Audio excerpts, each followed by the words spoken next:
Hi and welcome. I'm Chiara. I live here with another girl.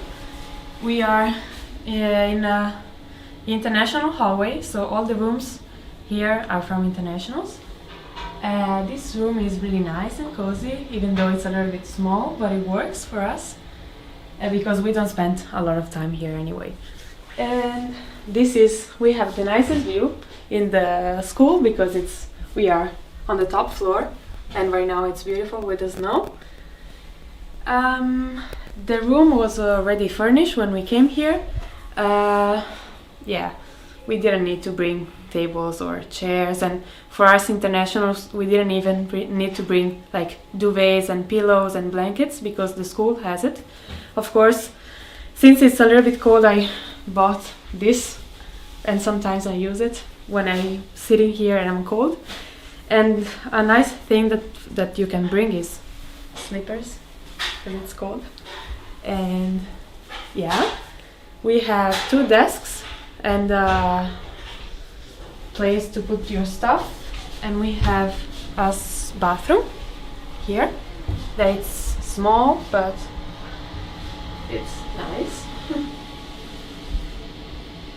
And thing that I find really useful is to have a hamper for your clothes, so you can bring it downstairs when you have to wash clothes, because it's 2 floors.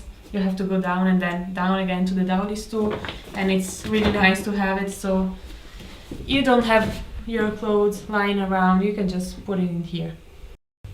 We keep our clothes here. This is my roommate's, and it's enough space. It's really deep, and you can have a lot of clothes. And also this other, here you have hangers. I brought some of mine, but they were already here, so you don't need to bring those. And there's space for your luggage up there. So our beds are upstairs. Don't be scared by the stairs. They are not the usual type of stairs that you can find in a normal house, but you get used to it. And now I'm really good at going up and down also during the night, so it's no problem.